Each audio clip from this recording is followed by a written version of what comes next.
From the backstretch at Saratoga, this is Loose on the Lead with Steve Bick and Seth Merrow.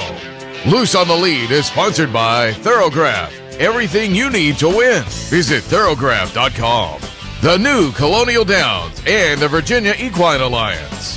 Hill and Dale, home of perennial standouts, Curlin, Kitten's Joy, Midnight Loot, and emerging stallions, Violence, Bayern, and Army Mule. Visit hillanddalefarms.com for consignments at the 2019 yearling sales. Case Supply, the kitchen and bath professionals across upstate New York. Showrooms in Syracuse, Auburn, and Amsterdam. Make your dream kitchen and bath a reality. Visit CaseSupplyInc.com. And McMahon of Saratoga, standing breakout stallion, central banker. #1 in New York and among the nation's leading young sires. Visit McMahonThoroughbred.com.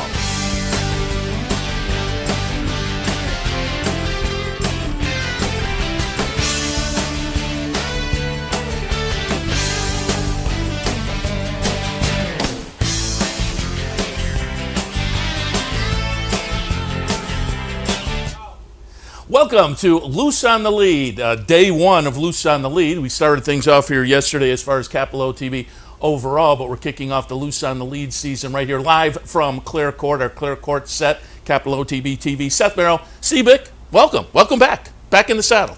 Great to be back, Seth. You're more than 6 feet away. I'm we are. going to say you're about 9 feet. People were kind of commenting yesterday. We are clearly, but we have one shots there, and I'm barely in the picture. How about you got a one shot for when you get rolled up, but we have to stay with the better. Now you're talking. We have to man the protocols and whatnot. However, so. And we mentioned it yesterday. Obviously, things are a little bit different at Saratoga this year and will be throughout the season. But understandably, some safety protocols. And to get on here, there's a check-in point and take your temp, and you have to have a negative test to come out. And so, again, it's going to be a different season. But I think it'll be maybe fun in a different way. Let's put it that way. I mean, it's one of those scenarios that you just have to roll with these punches, and we've been saying it, at least for me on the radio for months, that the fact that we are operating as fluidly as an industry as we are is pretty remarkable. And a couple of hiccups this week, no doubt about it. We'll talk the situation with Victor Espinoza, Luis Saez, Martin Garcia, all testing positive. And Luis Saez, as the card was underway at Keeneland, right, and they yanked him off of his mounts. This is a little bit of a red flag. You also, of course, had Lone Star, which is basically ready to resume now. They had some personnel at the racetrack take ill. This can't be handled cavalierly because it's been frankly a luxury that we're operating the way we are. And the movement of these riders from jock room to jock room, that's got to be clamped down ASAP. And I granted, there's guys that are going to be frustrated and probably miss some stake mounts and so forth. I mean, Luis Saez now is not going to be able to go to San Diego to ride in maximum security at Del Mar in the San Diego next Saturday. But that's too bad. You can't jeopardize what everybody else has by some short-sighted and somewhat selfish attempts to stick with your stake horses. I think the jocks have got to tamp down where they are, and they're going to have to live with this through these summer meets. I think that's a reality. Keeneland was. From what I understand, they had a number of different jocks rooms, and out of state guys were in a different spot. But it's and this happened at Los Al. I mean, Los Al apparently, and then of course, though, did you see the winner's circle photo with Luis Saez? 2 winners at Indiana, and everybody in the winner's circle photograph. First of all, they weren't distanced, and nobody was wearing a mask. This is a little on the irresponsible side. Got to take this very seriously so that everybody can continue to operate. And there's real hope. NYRA is working tirelessly and in constant contact with health officials and with state government. There's, I think some confidence that Owners will get a chance to visit in the mornings and maybe in the afternoons, but everybody has to be responsible and take personal responsibility so that everybody can continue to operate. Knock on wood, New York, things have been excellent since the teeth of the pandemic, particularly downstate. But we're here. We got our first card if you haven't seen the overnight that came out yesterday, they're drawing the Friday card. You got the Peter Pan and the Schuylerville on Thursday, and off we go. Closing day at Belmont, very successful meet downstate. Empire 6 force out today. So it's happening, and we're going to enjoy it, and we'll do everything we can for those that aren't going to make it here this summer. We'll make sure that you feel like you're here. Yeah, that's the game plan. Certainly here on the network, again, we kind of pride ourselves on bringing you the biggest names and whatnot, maybe bringing them a little bit differently this year, but I guarantee you'll be happy. We're going to have some OTB on the roads next Saturday. We're going to be across the street at the Horseshoe during the afternoon, so if people can't come up to the track, maybe come in and some social distancing and mask and whatnot, but sit in with us a few locations downtown. As they say, Horseshoe next Saturday, Saratoga National, Bailey's in the mix, Diamond Club Grill, so a Friday, a few Saturdays, a Sunday, so that should be fun. Again, kind of changing things up and making it work for people, hopefully, as it will be a little bit different. But as you said, racing continues in New York. And if the guys have pulled up the replay, I called for it. I'd forgotten until this morning. If they can fire up the replay from last Sunday, I want you to gloat a little bit. And of course is Kid Chocolate, and you can see him there. And I love your silks. Your silks are really nice. I'll tell you a silk story, actually. And so look for the number 3 Chicklet, a nice late run from Kid Chocolate. Under Manny Franco, gets it done for Steve Bick and DT Stables. Nice win. I texted you after the race. He wins like a champ here. There's a lot of nice things about this horse winning. I got to say, they're all special. I wrote this the other day on Twitter. All the wins are special that you get, and we've only had probably 3 dozen in 10, 12 years. Manny kicks him out here. Once he's out from under cover, he goes and gets the favorite and that long shot under Benji Hernandez, who rode that 100-to-1 shot really well. This is a horse that was certainly cut out to be okay. And looking at Lucky, Barry Ostrager bred him, and he had little hiccups that kept interfering, including he was a ridgeling when we got him. So you watch for issues with a ridgeling, where that problematic testicle is. Sure enough, seemed to be that something was not right. And when they went in at Ruffian and went to go find it, they found it in his abdomen, and it was the size of a pomelo. I mean, so clearly this was something that was bothering him. Okay, they fish it out. It's late in his 3-year-old year, and he's made a few starts and he's shown some flashes. Get him back, and he starts to work toward getting going as a 4-year-old. Okay, we deal with it. Runs and entraps, and now needs a tie-back surgery. And luckily, Dr. Ducharme, who pioneered tie-back surgery, Normand Ducharme, did the surgery himself. It just so happened he was going to be down that week at Ruffian, so now he does the tie-back surgery. So you got another 6 weeks, give or take, and you ease him back because you don't want the horse. The horses, they when they can't breathe, they get a little nervous. They go back out. They don't want it to happen again. I can't thank Gary Siaka and Paul Barone and the partners too, because it's one of those tales where you're trying to explain to people who are owners and they're paying their percentages, and they well, what's wrong? Is this horse ever going to win? When's he going to run it? You can't do it. You just have to let the horse get right. And to have him win is so rewarding. I mean, I had people say, just drop him to the bottom. We're not dropping him to the bottom. We've got 2 surgeries that we've paid for. The horse has got talent, and he can win at the appropriate level. So it's really satisfying for him to win, and I think Gary's done a great job with him, and every time we've had these setbacks, taking our time, get him back, and he'll run up here. Minute Mouse running opening day as well. Oh, nice. In the 7th. It's very, very satisfying. So thank you for. Yeah, no, it was fun. Minute Mouse a few weeks ago too had the nice run, and you just got caught by the Chad horse in that race with Minute Mouse. The drop down, and then she ran back.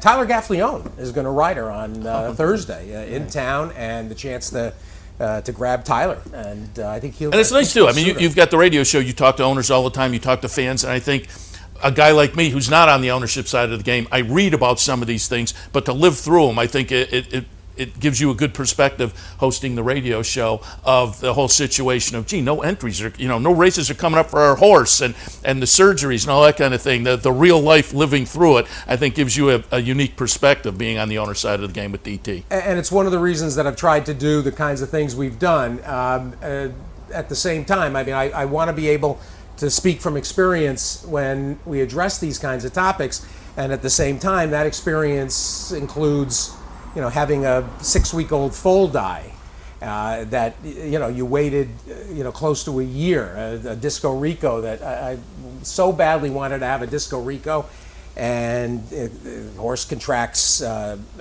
rhodococcus, and you chase that and you lose them. We've had mares abort, we've had mares slip and absorb foals. We've lost 3 or 4. I've kind of lost track, and it's the kind of experience that there's anybody that's in the game for any period of time. You're going to go through these gamut, and so we've bought 2-year-olds in training. We've bought yearlings and brought them along. Ausable Chasm was a weanling. We've claimed, we've tried to really have the gamut of experience so that you can really speak from the heart and speak from having gone through virtually all the things that the highs and lows that the game delivers, and the lows are as low as it gets, and the highs are just. We should mention on the highs, our guest this morning can refer to that, and I bring it up because I was listening to your show this week, just before I came out on Wednesday, Randy Hill. Randy, and that's the enthusiasm. That's why you stick around in the game for Vekoma, and you get. We've had him sitting here before, and Randy's just a guy who obviously loves the game. But to get a horse like Vekoma, and the game plan is to have George Weaver sitting with us this morning as well. But Vekoma, geez, just phenomenal. As I say, Randy, it's just over the radio you get the level of enthusiasm. Anybody that knows Randy Hill knows how much he enjoys participating. He doesn't care if it's Vekoma or a 25 claimer. I mean, he's gung-ho 24/7, and I asked him about living through those lows, and George can talk to it too, because they've had plenty of disappointments. They've been together almost 20 years. Well, they were patient with Vekoma with the layoff. Yep, through the winter, absolutely. Yep. So a little bit of little technology. Ooh, there. Look at this, picture in picture. Yeah, see, I said yesterday it's a work in progress. Away. I kind of like that. So now we don't the wide shot. You don't have to worry. You still get both of us. So I can sort of look forward, but I can see you at the same time. Yeah, there you go. So we're stepping it up. Wow. Should we? You got anything else on the? The kind of the Saratoga preview. Anything more to talk about myself? Let me think. But Saratoga preview thoughts or anything like that, or we could take a break and look at some of yesterday's stakes. Nice stakes. I'll touch on, because we haven't done it obviously here yet. I've talked to you on the radio side, but again, and I've said it for a bunch of weeks now. Salute to the 5 tracks that kept running during the pandemic: Gulfstream, Tampa, Oaklawn, Fonner, Will Roger Downs, who kept things going. And I know every week you were featuring some Fonner, and I know we all played a little Fonner. It was great. And $100 million handle. Tremendous. And beside Fonner, it was not just those 5. You also had on the quarter horse side, you had Remington and Losal that were running. So there were really 7 out there. And, Tampa took advantage and ran. I thought they were going to not ever stop running. Gulfstream does never stop running. But certainly for Will Rogers and for Fonner, it was an experience. And I thought that the Fonner scenario was very educational. People were getting upset about calls and about watching the riding, and they were disparaging the product, and they just were so wrong-headed about everything, including, for instance, the stewards, who are among the most decorated and experienced guys that were in the stand. Had been at Exarban. These weren't like some people they picked off the street, the guys that had been in the stand 30 years. Then there was the whole matter of the bull ring, and there's just so little bull ring racing left that it took everybody, I'd say, a few weeks, and frankly, it took me getting Paul Matisse to visit on air and talk about the bull ring, and Tony Black talking about how different it is for the riders, because nobody really, they thought that they were watching the same thing you see on a full-size racetrack, and you weren't. It was a different product, and so you had to recognize that. And I know a lot of people who said once they got into it and they understood what was going on, they came to really enjoy it. Not to mention the fact that you would see the same horses every week. If you were a greyhound player or a harness player, it had that feel to it, because you were seeing the same runners literally 7 days apart. I mean, they kept coming back. They don't really work out. They basically just run. And that was great, too. That was an aspect of it that I came to enjoy. And watching Canterbury, if those of you who are taking advantage of the 10% takeout pick 5 at Canterbury, you're seeing a lot of those Fonner horses that are running back on at Canterbury. Yeah, and I've said it all along. Getting out of your comfort zone, some of these smaller tracks, I think you have to get away from some of your comfort zone handicapping techniques, and so I think it refreshes your handicapping a little bit, like that, a track like that. And you mentioned the bull ring. For me, it was kind of throwback to the early days of when they would take that few weeks out in Southern California, Los Al, and there would typically be one or two jockeys who were like the kings of the bull ring. It was the same kind of situation at Fonner this year. Pedrosa, right? Yeah. Martin Pedrosa was killer at Pomona, I think. Pomona? Fairplex. Yeah, Pomona. Yeah, exactly. Fairplex. Yeah, now you got it. I said Los Al, but it was tremendous. Yeah, it was the Fairplex. It was that little Fairplex meet. You're exactly right. All right, why don't we take a break and come back, and we'll review some of the stakes from yesterday, because there was some very nice action. Certainly some action that will affect what happens up here in some of the stakes action. So we'll take a quick break. We'll come back. Loose on the Lead, underway. Saratoga 2020. Stay tuned.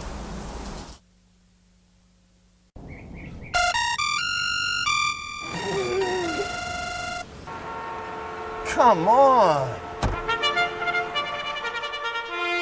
I want sales reports on my desk by Monday.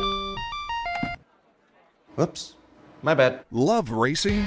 RTN brings you every live simulcast on your home television, plus live video streaming and race replays on your PC and mobile devices. To order, visit rtn.tv.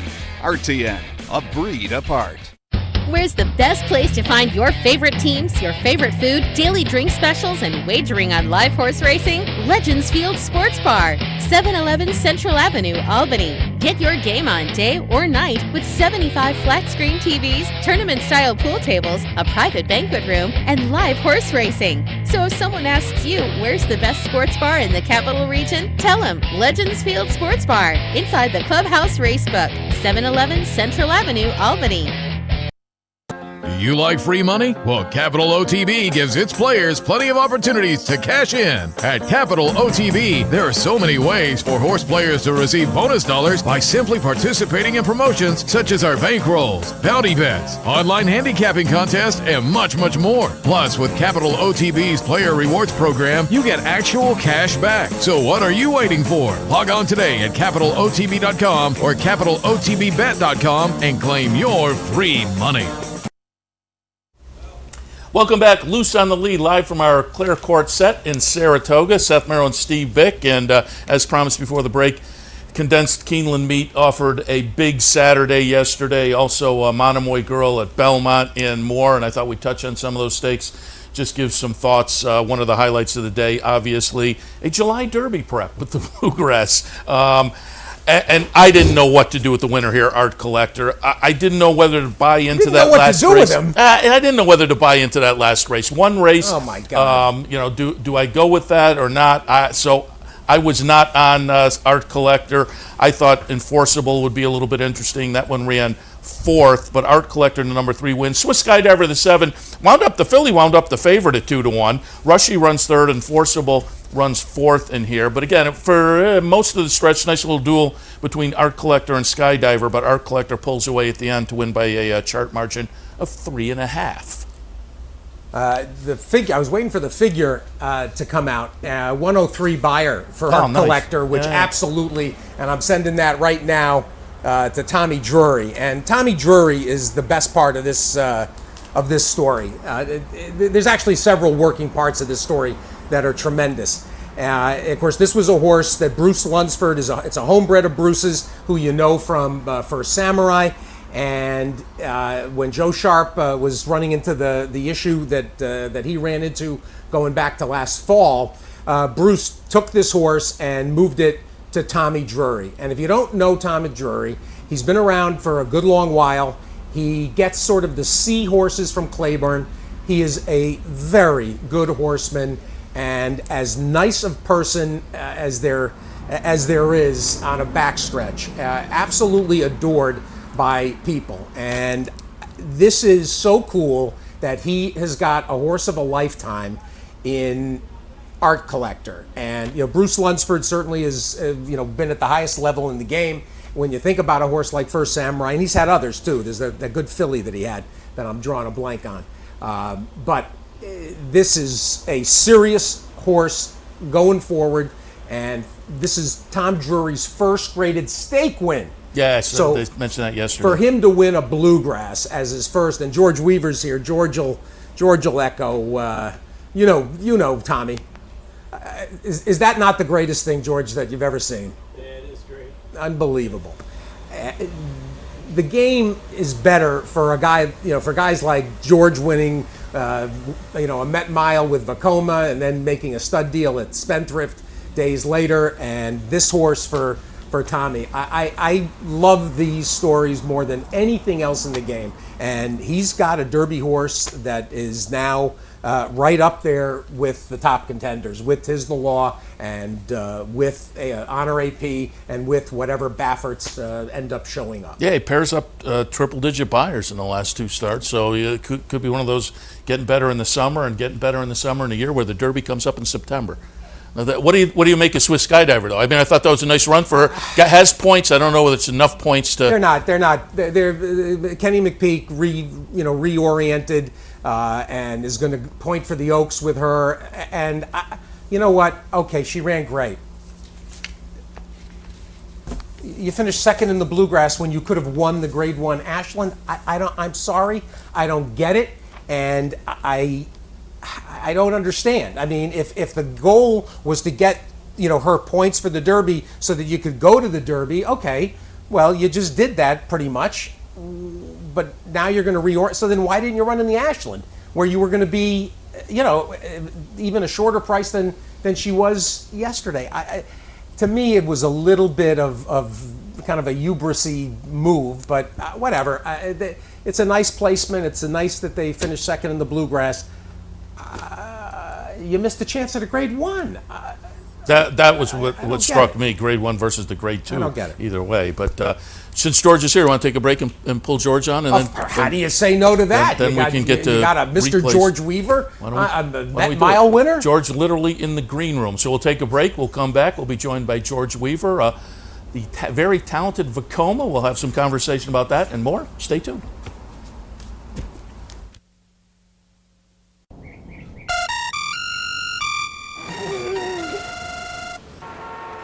Come on. I want sales reports on my desk by Monday. Whoops.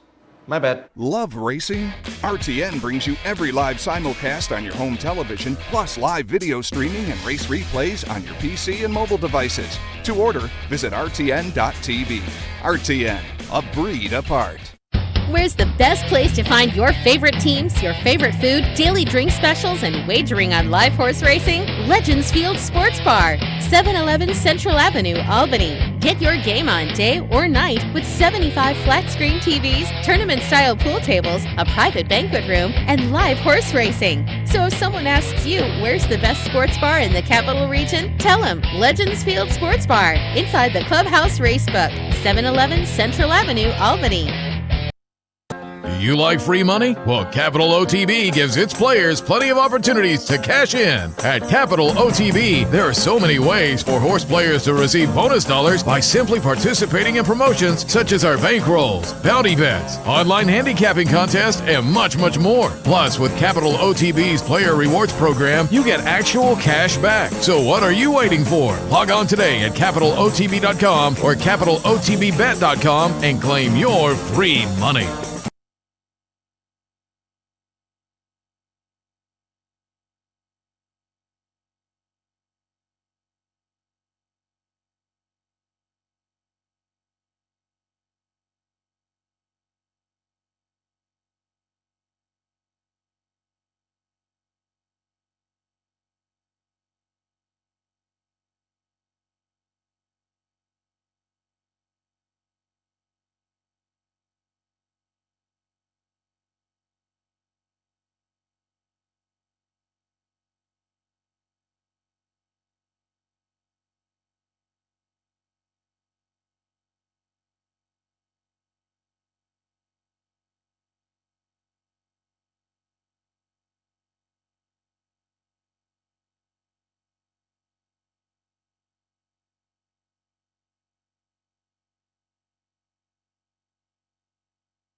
We're back on Loose on the Lead on this first Sunday morning. What do we call this? It's pre-Saratoga. Yes. And Loose on the Lead at Saratoga always has to have George Weaver. Last year we impacted his meet negatively by not having him on early enough in the meet. So we're going to get you out in front and get everything, get George's deck cleared, because you were held back to only 3 Saratoga wins last year. Yeah, that was bad. Thanks for getting me on early. Well, it should be early enough, I would say. I think, and we're still in the shadow. You're still feeling the effects. We know Randy Hill is still feeling the effects, and I suppose Mike and Matt Gatsis still the afterglow of last Saturday. The Met Mile win, George. You've had a lot of nice wins, first grade one since Lighthouse Bay. But this is the biggest win for all of you. Yeah, very exciting. It's too bad we couldn't all be together. It's just the times, the way the times are. But so happy for the connections and for our staff and stable as well. Take us around, George, and Javier wasn't going to wait around for somebody to take the lead. No, the horse has natural gate speed. Javier was content to sit behind some of the speed to the outside if that's the way it developed, but it just didn't develop that way. The horse broke well, and Javier cut some decent fractions out up front, and I was pretty happy at this point down the backside. I felt like if he was going to do it, we had a good chance from where we were. When they get into the stretch, I said it when I was doing the handicapping show and this race went off. I'll see if your reaction was the same. Within about 6 strides, I went 180 degrees. I thought at one point in the stretch, they're all going to go by him. And then I thought, no, he's going to hold on, but Code of Honor is going to go by, and he's going to wind up second. And then 2 strides later, I said, nobody's going by him. And he increases the margin then. What were your thoughts as they came into the stretch? I thought they were swarming him here, and Javier's going ahead and asking him to move forward here. And, right here, you're like, oh, my God, they're all over him. And, I was concerned, and even here, I'm like, oh, man, it looks like he's all in. Are we going to hold on? And then it's almost like he re-broke or so. I don't know. He just, past the 8th pole, he started to open up, and that's when I got out of my chair and started going nuts. Yeah, he's such a good horse. He's very determined to get the job done. I wish all of them had that in them. And that had been, as a 3-year-old, that had quickly become kind of his hallmark, was that he was gonna hang in tough. Watching the gallop out here, George, too, one thing that came up going into Saturday was people still hanging on to the paddling action, and it was pretty evident actually already in the previous start that it doesn't seem as pronounced as it did as a younger horse. What have you noticed, with maturity or anything that has contributed to action that is never going to be viewed as conventional? The horse is a very correct horse. I think most people assume that if he moves like that he's crooked up front, and he's not. I'm not sure where the action comes from, maybe through his shoulders or whatnot, but as horses get older, as a 4-year-old, they get broader in their shoulders, and he certainly has filled out and developed. So maybe that is the reason that it's not as evident this year. I mean, it's still there, but look, the horse is just he's just a freak of a talent, and I'll take that action all day long if he can run like that. Well, and of course, within 96 hours of the win, word comes that Spendthrift will be his home after his career. And we talked to Randy, talked to you Monday, and then Randy on Wednesday. Making a stallion, George, it's something that owners, a certain percentage of owners have an approach to the game where they know that making a stallion can pay for a lot of the things that don't go right. I mean, talk a little bit about that part, the business side, that's kind of the undercurrent when you're out there looking for a classic horse. Well, it's very, very hard to come up with a horse that's good enough to go to stud and be worth a significant amount of money as a stallion. You have to be a Grade 1 winner, and sometimes even if you're a turf horse, it's hard to market really in this country. Even a Grade 1 win on the turf can be a little difficult to market. But you got to find horses with pedigree that have that, and you got to be successful at the races. And look, this is Saratoga County was good enough to be a stud, but on maybe a lesser market. But this horse has got all the goods. He's graded 2, 3, and 4. He's got a beautiful pedigree, and we're really excited about him going to stud. But it's hard to come up with those horses. But in this case, we're so happy that Spendthrift was able to be able to make the deal and get him. I think they're going to do a great job promoting him, and he'll get a chance to get to some mares, and we'll see if he's going to be as good at the next job. Well, being a Candy Ride goes a long way, and that portion, in terms of attractive, and the Dam was a stake winner, nice stake winner too. Explain to people too, George, because this got an unique opportunity. When you pilot a horse to a stud career, get some opportunities to get a couple of shares, and some horsemen will bring on mares themselves and breed a couple. Others, you can turn around and you can market that share. Talk about that part of the business, and what you think about in terms of the opportunity maybe to breed a few to them. Yeah, well, as a trainer, I was able to I got a breeding right out of the deal, and I've got a mare that I'm going to breed to him. And I'm excited. You're just excited to see how the babies come out. But if you wanted to sell the breeding right, I'm sure that you could and go that route. But I'm going to go ahead and breed to them and see if we can come up with a runner. Have you? I'm trying to think. Have any other? You mentioned Saratoga County. Have you bred much at all over the years?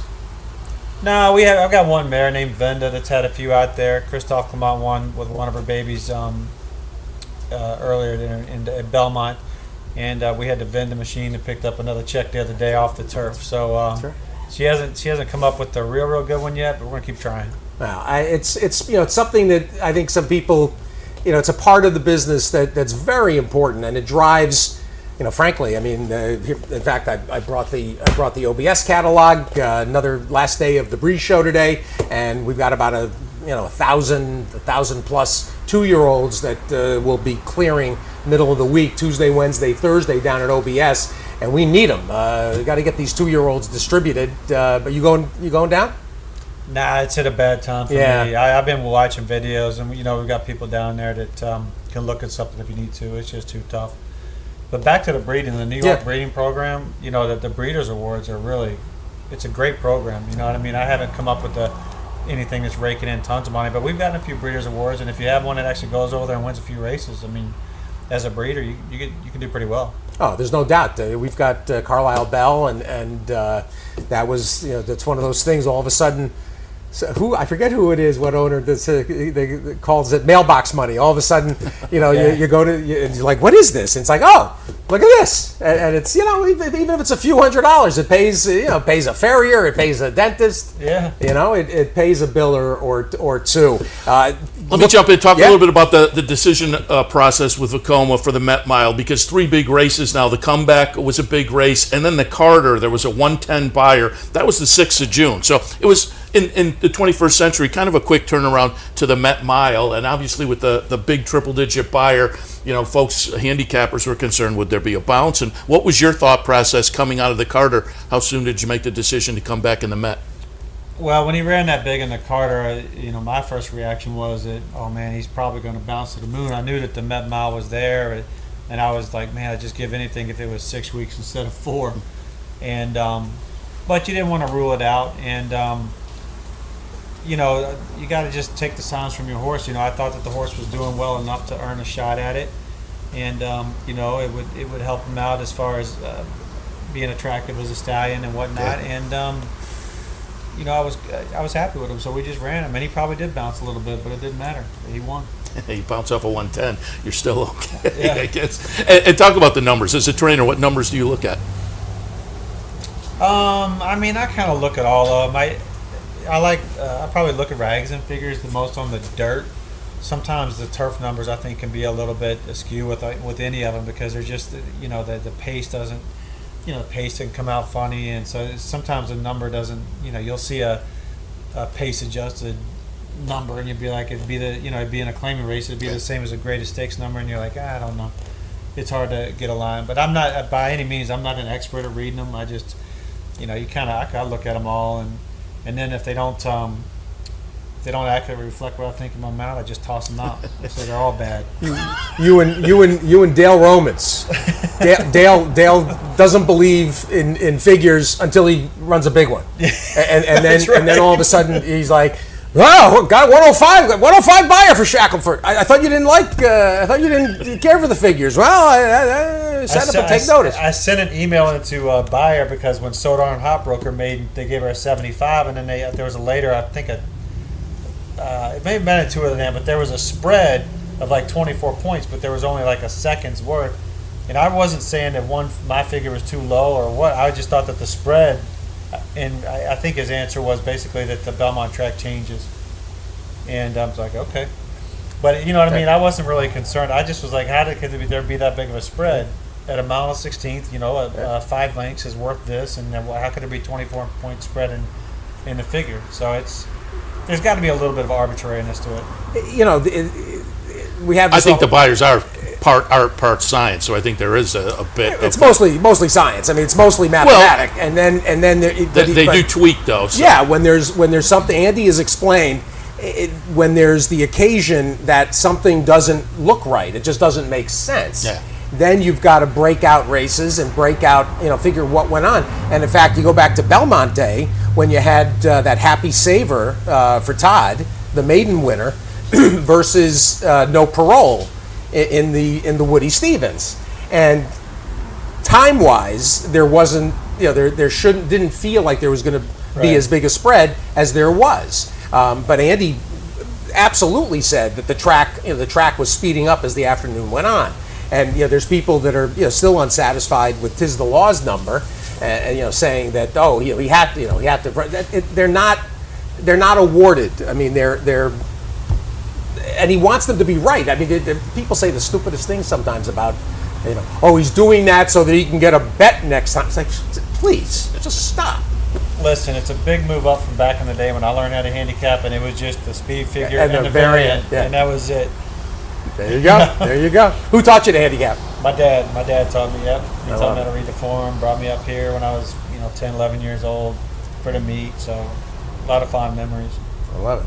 That's right. The old days, the track, the 2, then the 100 signified track record, right? If you got you tied the track record if you got the 100. Exactly. It is dealt off of Talk that. a little bit. Talking about different. Talk a little bit about the last couple of months at the track and winning a race like the Met Mile with no fans. How different was that?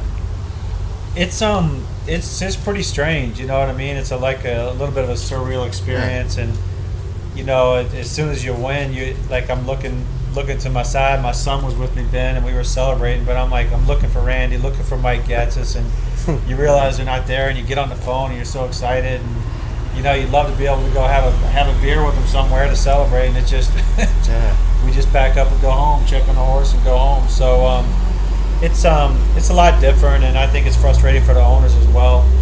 You know, that's why they get in the game and why they buy these horses and pay the bills on them, is so that they can enjoy them. It's so hopefully at some point during this meet, I think that's a possibility. Yeah. Vekoma, will we see him up here? I know that has been in the discussion. I think for me, the Whitney's a little back quick, and I'm still, going a mile and 1/8 off of that big race in the Met Mile, coming back in 4 weeks. I'm not really looking to do that. I think that perhaps the Forego on August 29th could be a logical spot if he's doing well for his next race. But we'll just kind of let him, as we have been in the past, we'll let him do the talking. Is he up here? He is here, yes. How's he looking? He looks good. Like the Saratoga weather and water? Yeah. Was he here last summer? Did you have him up here, or did he? He was here. He was here until about the middle of June. Then he went, he went down to Kentucky for a little rehab and time off and whatnot. But no, he likes it up here. He was here the whole time as a 2-year-old and got ready here as a 2-year-old, so he's familiar with the lay of the land. How does the Spendthrift deal work in terms of incentive if he were to win, say, a sprint championship? I don't know what the exact numbers are, but there are some perks. Some kickers. There's some perks for the Breeders' Cup and an Eclipse Award for sure. Yeah. Well, because this, I mean, it feels like once you have that Carter Met double, I mean, it feels like you just use the Mitole roadmap and just head. And you told me that on Monday when we talked, and then Randy, nobody had any issue with going that route. And I mean, who's out there per se to beat him? I mean, that's the way it feels. Yeah, and I mean, look, he's a really good horse, and if he's doing well, he's going to be hard to beat in any race that we put him in. But it's trying to keep horses healthy and doing well over a long period of time is always a task, no matter who you are or what horse it is.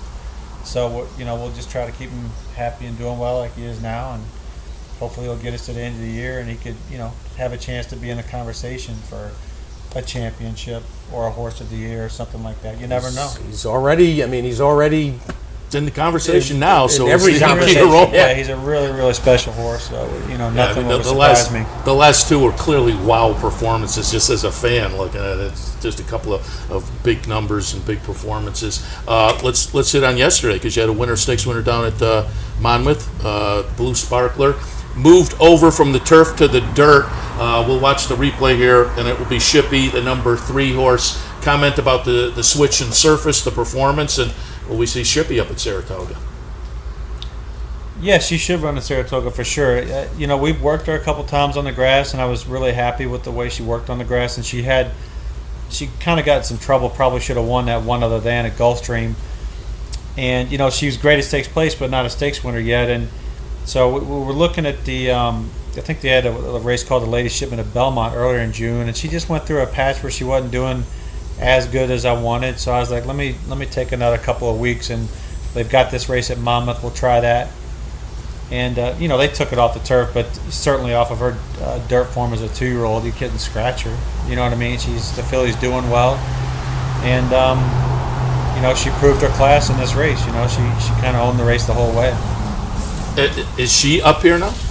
Yeah, she shipped down there, ran, and came back last night. So she's maybe a little on the tired side, but she's proud. She's proud of herself. Yeah, she was. She absolutely cruised.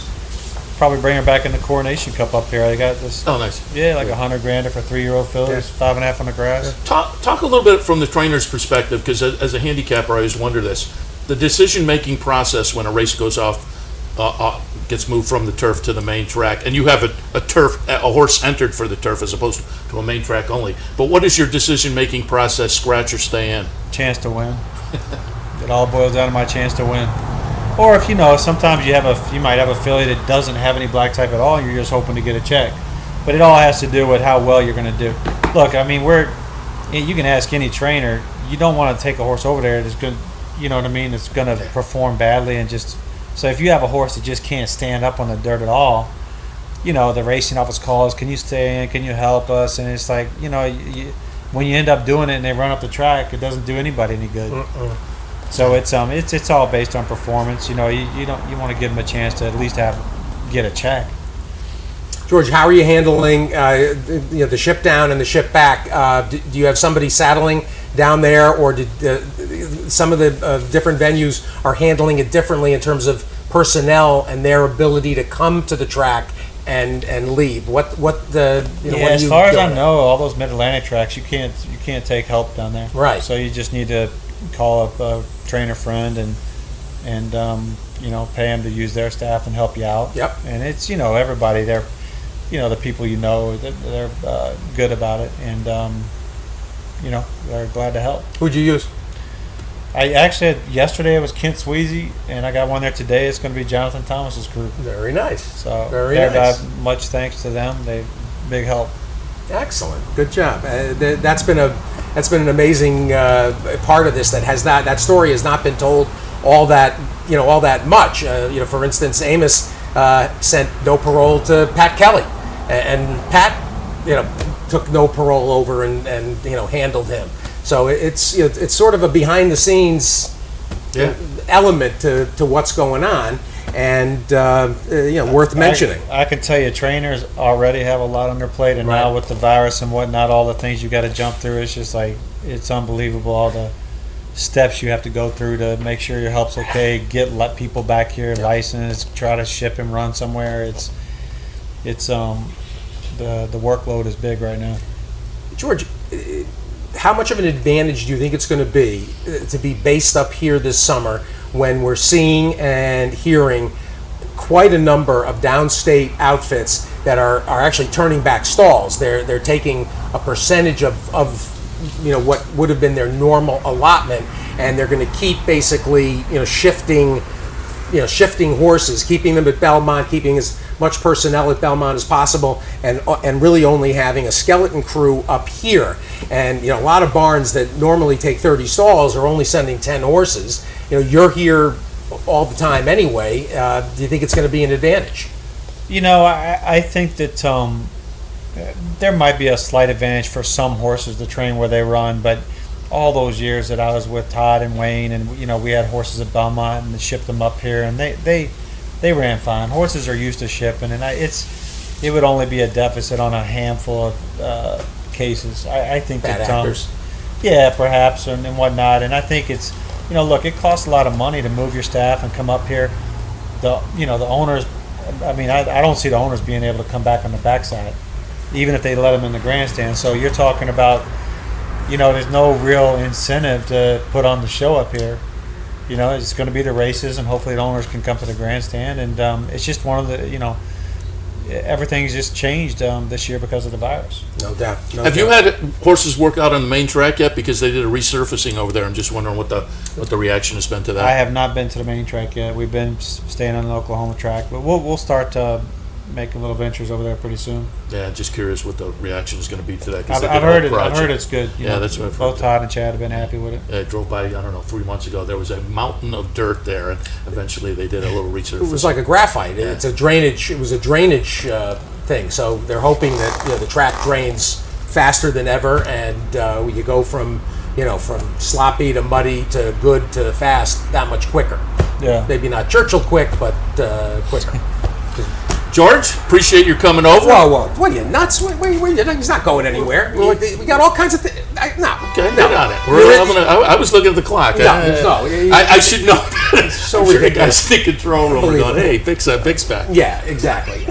Maybe on racing across, Gilderland.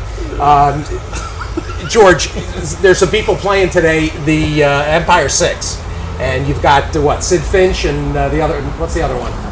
We got Sid Finch, Bobby from the Palm, and I think Des Bordes in the earlier race, right? Yes, Des Bordes in the third with Manny, but then Louis. Well, no Louis.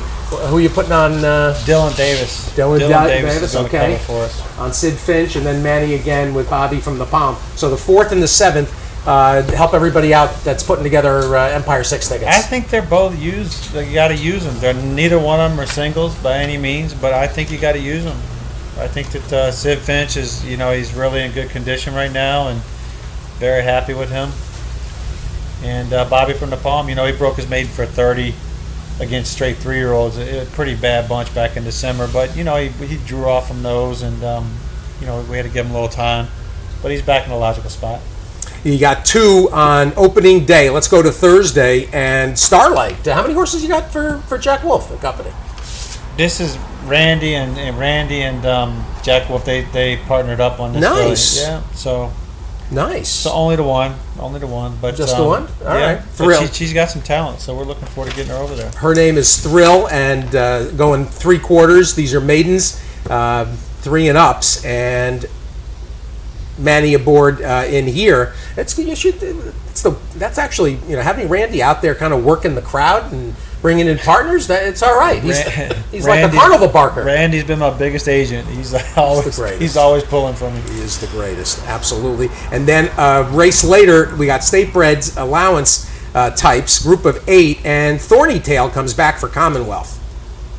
Yeah, the horse ran big off the bench the same day as Vekoma won the Carter, and he had a real nice breeze the other day. We got Javier in a nice draw, so that New York bred 2 other than optional Vorty can be a really salty race.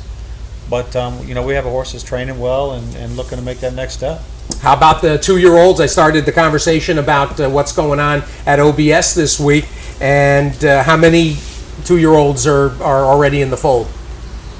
We have a decent number of 2-year-olds, but most of them are a little bit behind just because of the layout of the year and the sales coming later. So we'll we might have a 1 or 2 of them early in the meet, but most of them probably be in the back end of the meet.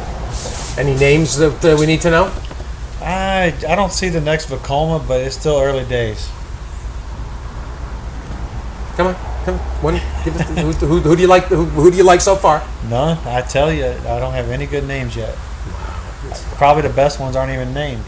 All right. I'll get that. That was the right answer. That's a good question. So, do you get 2-year-olds that actually don't have names yet? Well, but I'm wondering around the barn, how do you refer to them? Pork chop. Yeah, exactly. This one's got to go for a word. Yeah, what do you say to the help when you pork chop? We just call them their mother's name. Yeah. Oh, okay. And that makes sense. And with the year they were foaled. Yeah. Okay. That's how the clockers keep tabs on it. Yeah. George, best of luck this meet. Got to get you back up to that 8, 9, 10 win range. Yeah, I need more than that. Let's say like a dozen, at least a dozen. Is there action in Vegas? What's the over/under on Weaver wins at Saratoga? Yeah, well, a dozen probably is over. Yeah, so I'd say 9.5. 9.5. Yeah, let's do that. All right. I'm taking the over. Well, and George, I was saving this for the end, and I don't know how much time we got left, but this year, visitors to Loose on the League get a tie from my collection, and that I figure will go when Randy, when Randy runs. Oh yeah. Perfect to pick up his silk. There you go, right there. Absolutely. And Seth, I don't want you to go without. Oh, SU. There you go. I knew you'd like that. Yeah. We learned that all basketball Well, season. the other one's disintegrating, the one you're wearing now. So it's fairly new, actually. All right. Actually, why don't we take a break? We'll let George head back up. We appreciate the visit, and great luck. Thank you, guys. Not just with Vekoma, who fabulous season so far, but the rest of the meet as well. But appreciate the visit. Thank you for having me, guys. George Weaver. All right, we'll take a break. We'll come back and wrap things up on this initial edition of Loose on the Lead. Stay tuned.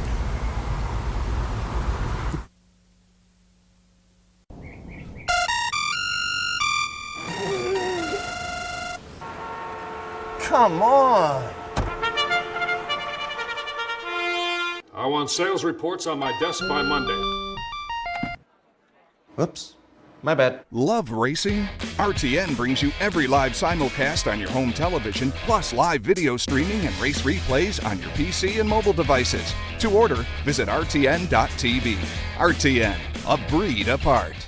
Where's the best place to find your favorite teams, your favorite food, daily drink specials, and wagering on live horse racing? Legends Field Sports Bar, 711 Central Avenue, Albany. Get your game on day or night with 75 flat-screen TVs, tournament-style pool tables, a private banquet room, and live horse racing. So if someone asks you, where's the best sports bar in the Capital Region? Tell them Legends Field Sports Bar, inside the Clubhouse Racebook, 711 Central Avenue, Albany.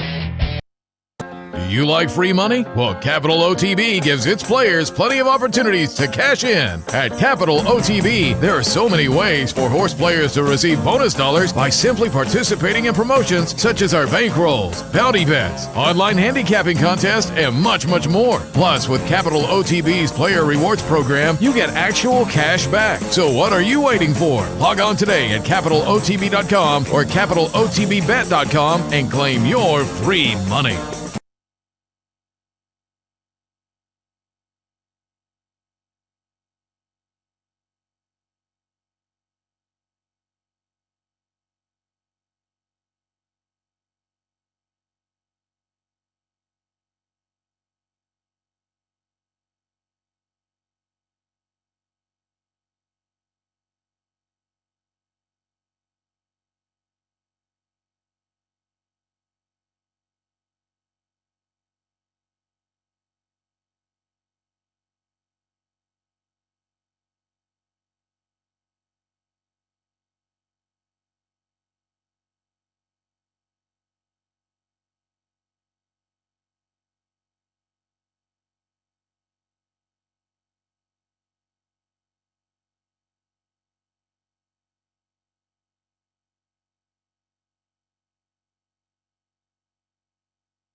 Welcome back live from Saratoga. It is Loose on the Lead, the first edition of the Saratoga 2020 season. Seth Merrow and Steve Bick. Steve? We're mid-season form. I know. We have the Grade 1 Met Mile winner stepping in here for the initial show, George Weaver. Thanks to him. Looking forward. I hope he does show up in the Forego. I know they're also talking train up to the Breeders' Cup or whatnot, but I hope he No, they'll run. They'll need. Well, I think Randy would love to have him up here. No doubt. No doubt about that. We had other replays. I don't know. Did you want to comment on anything over the past few days? Maker's Mark Mile, War of Will was kind of interesting. Going Grade 1 turf and dirt there on Friday. Yes. So that was certainly notable over the past few days. No doubt about it. And this is actually it has happened in recent memory, right? California Chrome turned around and won the Hollywood Derby. So being a Grade 1 winner. And I was thinking we were talking about this. Somebody yesterday. Wise Dan he was dirt and turf, right? Well, yeah, but that's not the same as a class. I'm thinking classic. Winners. Classic winners. Classic. Wise Dan won what? The Clark and. This was a tremendous ride by Tyler Gaffleone, and who's continuing to ride well. He rode really well down at Churchill, and he's continuing to ride well. Part of it's Matt Musiker, and there's actually a very that's going to be a very fun thing to watch this summer in terms of not just the jockey battle, but the jock agents and their ability to get the best mounts. And for those that haven't really followed this story, the situation with Ron Anderson handling John Velasquez, has kind of fanned Johnny out into a wider array of mounts and of barns. And Johnny's riding, like a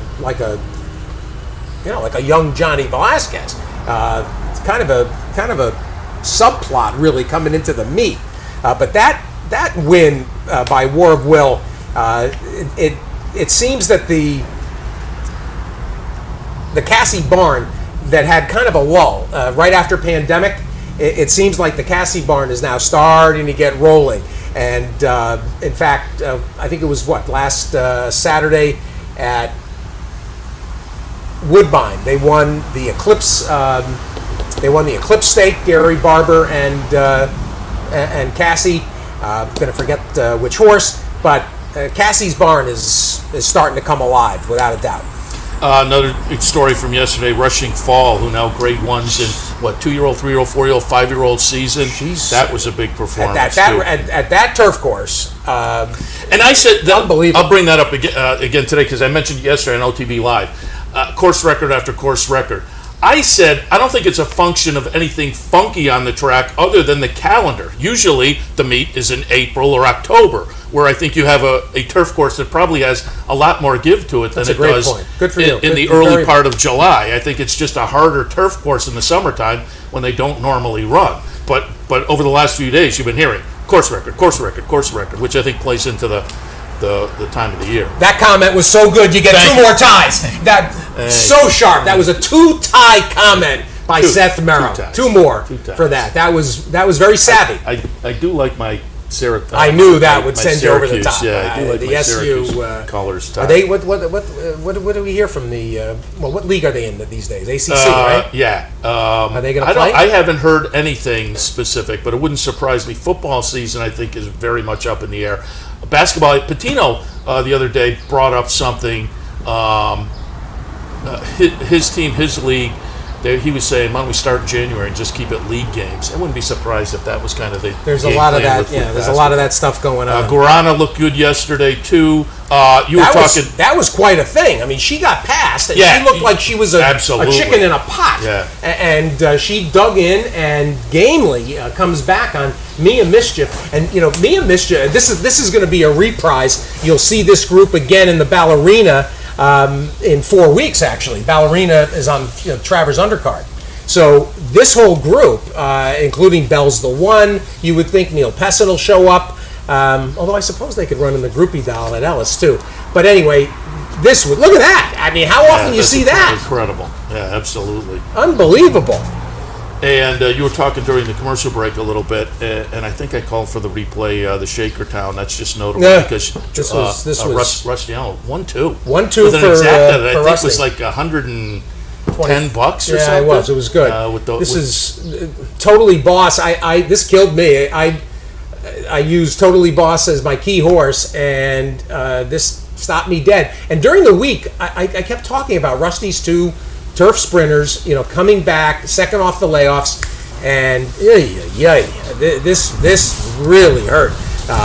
And they were arguing about the photo, but it looked to me like there was never even any question that Leinster was the winner. And sure enough, Leinster wins, and the cross country pick 5 yesterday ended up paying $474, and that was the key horse to get. And of course, you had that starting to pick 4 down at Keeneland, but I didn't use Art Collector, so I had switched. Give me back a tie. Which one do I want? No, you all right. It's all right. It's up to that. Didn't know what to do with Art Collector. It was one good race. I always say one good good races. but I was looking at the triple dip. But it was on me. Betting Public got it right though. Me, no. Should mention I like the shot, by the way. The technology is working on the social distancing. Very impressed. You can't see it. Well, they can see this at home, right? That's exactly what they're looking at. Yeah, they got the you know what this is like? This is like picture. This is like the old days of Point Counterpoint with Shayna Alexander, right? That's right. And then parodied on Saturday Night Live. Jane, yes. That's yeah, very good.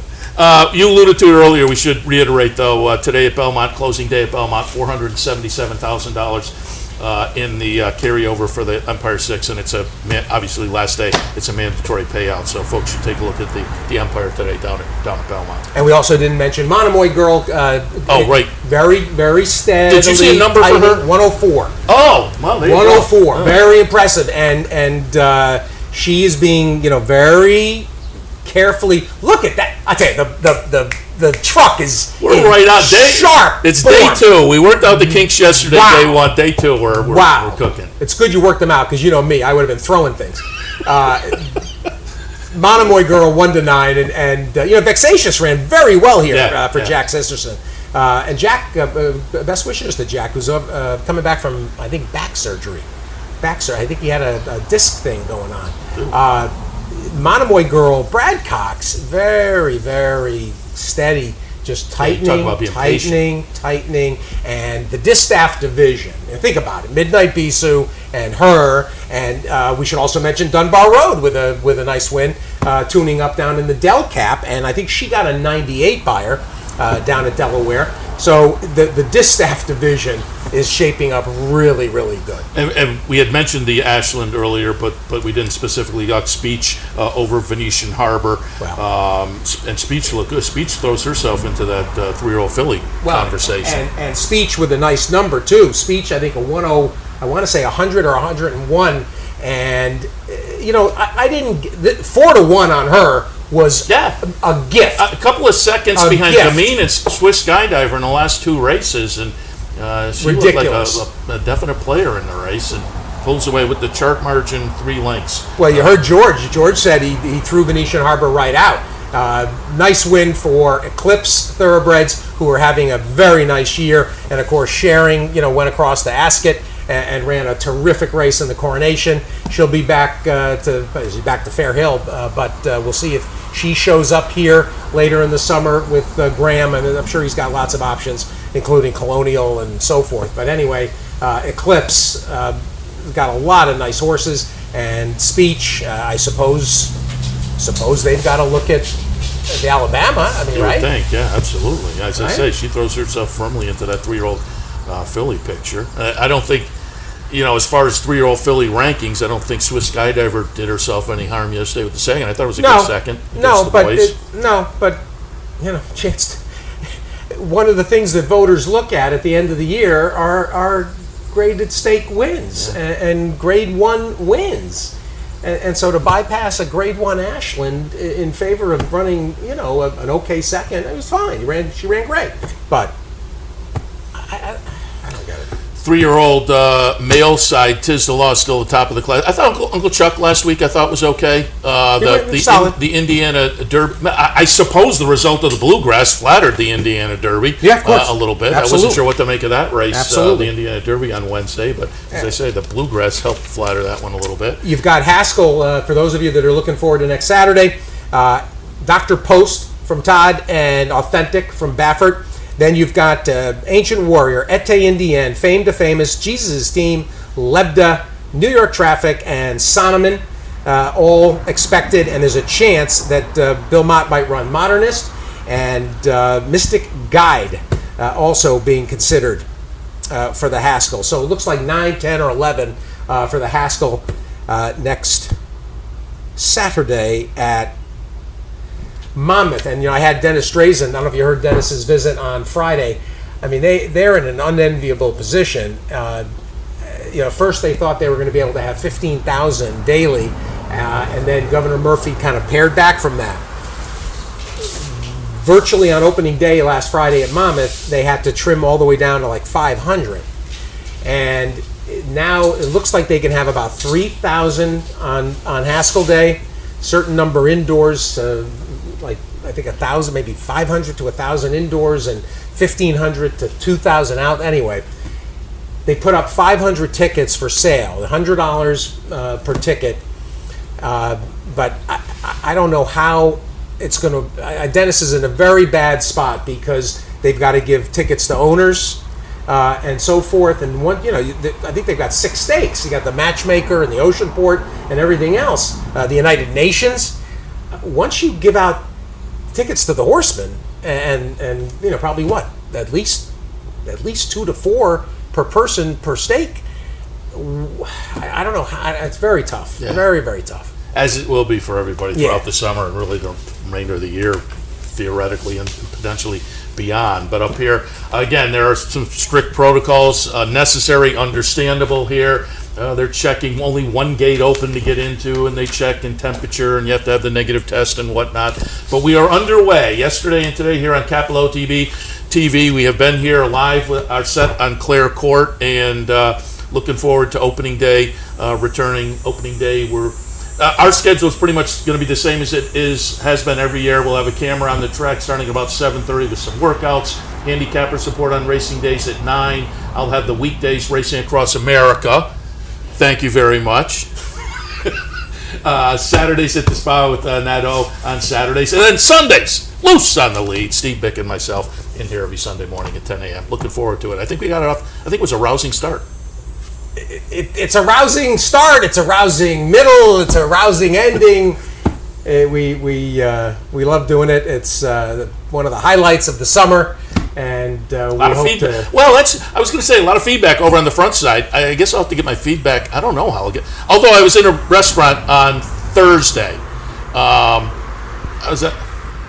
Well, mine's a little shorter. Oh, no. I'm just trying to see if I can pat my head. If I can hold you like. How do I do this? Let me see. This is really look. You must be great with the Instamatic. But I was out to dinner Thursday night and sat down. I was reading my paper before the dinner came, and somebody from another table said, "You doing TV again this year?" I said, "We sure are. Starting Saturday, we'll be back on." So the folks are out there; they're watching, and we will get some feedback. Certainly, it'll just be a little bit different. Our 23rd great year. No one knows. No one knows how long Seth and I have been together. And as good as ever, better than ever. All right, we better wrap things up. Yeah. As we are already beyond time. But for us, this is probably pretty good for us. All right, going to wrap things up, and we're wrapping it up for the day as well. So things will kick back off, as I say, opening day. Handicapper support at 9 o'clock. So make sure you mark that on your calendar. Don't forget, a week from yesterday, next Saturday, we'll be live over at the Horseshoe during the afternoon. That should be a lot of fun. We'll have a bunch of those on the roads up here in Saratoga at various establishments during the meet. We will alert you to all of them. But on Saturday afternoon, next Saturday, Horseshoe. With masks, everybody's got to... Yeah, exactly. I mean, all the protocols in place. Masks will be distance and whatnot. Should mention also, since I'm not going to be on later, the parlors are open, the branches are open as well with the same kind of things, masks and distancing. But the clubhouse race book Wednesday through Sunday, 11 to 7. The other branches, noon until 7, Wednesday through Sunday. So swing on by and take advantage of some nice racing on this Sunday, including that carryover in the Empire 6. You want to play that, as it is a mandatory payout today. All right, Steve, see you next week. I may be going down to Haskell. Okay. And I was going to ask if is a little Skypey thing if we stay Possibly. over. Yeah, possibly. If we stay over Saturday do a night, little maybe Zoom, Skype. Yeah. I think maybe. I think we can make that work. Yeah. I could do it right from Seabright or Monmouth Beach. Yeah. We'll we'll see. We may come back. I don't know yet. I don't even know if we're going to go. Because they don't know.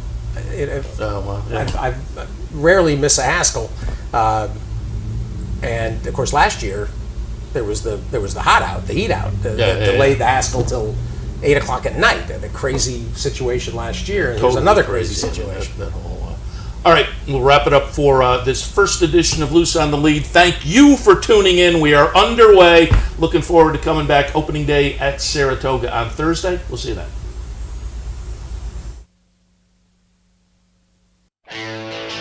From the backstretch at Saratoga, this is Loose on the Lead with Steve Bick and Seth Merrow. Loose on the Lead is sponsored by Thoroughgraph. Everything you need to win. Visit thoroughgraph.com. The new Colonial Downs and the Virginia Equine Alliance. Hill and Dale, home of perennial standouts, Curlin, Kitten's Joy, Midnight Loot, and emerging stallions, Violence, Bayern, and Army Mule. Visit hillanddalefarms.com for consignments at the 2019 yearling sales. Case Supply, the kitchen and bath professionals across upstate New York. Showrooms in Syracuse, Auburn, and Amsterdam. Make your dream kitchen and bath a reality. Visit CaseSupplyInc.com. And McMahon of Saratoga, standing breakout stallion Central Banker. #1 in New York and among the nation's leading young sires.